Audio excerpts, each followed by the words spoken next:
Trending ang batang ito matapos umano'y makapunta sa langit at impyerno matapos nito matulog.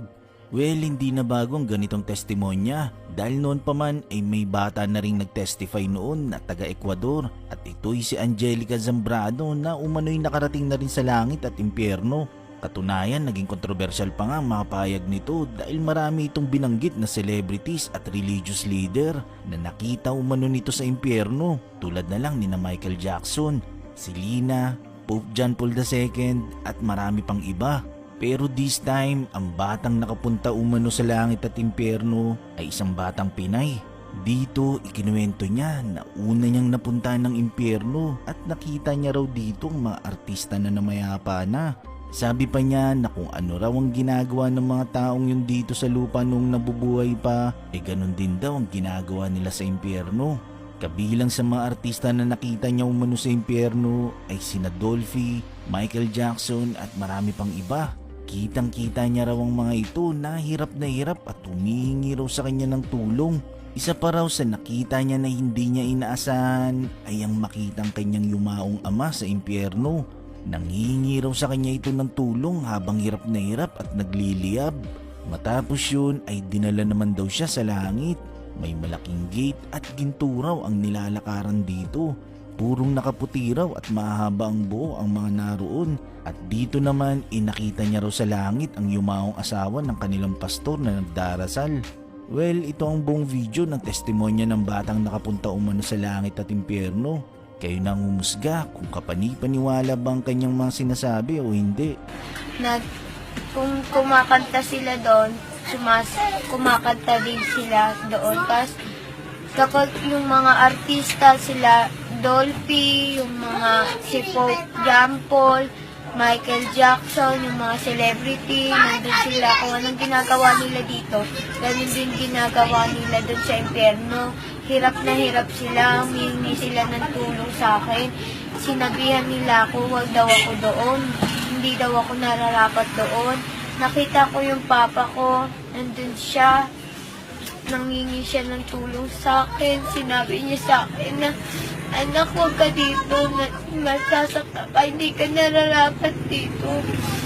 Sabihin mo sa kanila, ang lingkod sila dahil mahirap ang kalagayan dito. Sinabi niya yun sa akin, nangihingi sila kahit onti patak ng tubig. Ano lang daw sila doon. Tapos sakita ko, sinabi sa akin ng demonyo, sinabi niya, huwag kang haharap, makikita mo yung hinahanap mo. Tapos yung sinabi naman na sa akin, tapos nakita ko yung papa ko doon.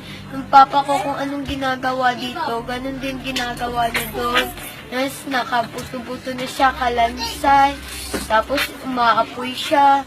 Tapos may tatlong demonyong nakaano sa kanya, nakapalibot. Parang dinadasalan siya. Tapos umiinom din siya doon. Tapos yung sinabi niya naman na wag daw ako doon kasi hindi ako nararapat doon sa impyerno at may malaking kamay doon na biglang nagsara yung lupa. Bigla niya akong kinuha. Bigla niya akong inano doon, malamig na kamay, puting-puti. Tapos biglang yung nakita ko yung malaking sa langit, pinto, yung malaking gate na dinadaanan na ginto yung dinadaanan ng mga tao, inaapakan, tapos puting-puti. Nakita ko yung asawa ng mahal na pastor, nandun siya, nagdadasal, nakatalikod, mahabang buhok, nakaputi, nakataas yung kamay, nagdadasal siya doon. Tapos yung mga Hillsong nandun, naririnig ko dun sa langit. Tapos nakita ko yung mahabang lamesa na pinakamahaba talaga. Tapos ayun, pinakita sa akin ng mahal na Panginoon yun. Tapos nakita ko rin yung parang hagdin na yung mga bulaklak parang sumasayaw, tapos gumagalaw-galaw. Tapos yung ano naman, nakita ko yung mga tao sa JNC, parang ganun din ng mga tao sa langit, pero hindi ko nakikita yung mukha nila. Ganun lang mga tao doon, mahahabang buhok. Kapag yung mga artista, sila Dolphy, yung mga si Pope John Paul, Michael Jackson, yung mga celebrity, nandun sila. Kung anong ginagawa nila dito, ganun din ginagawa nila dun sa impyerno.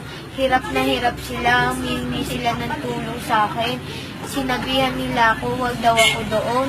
Hindi daw ako nararapat doon. Nakita ko yung papa ko, nandun siya.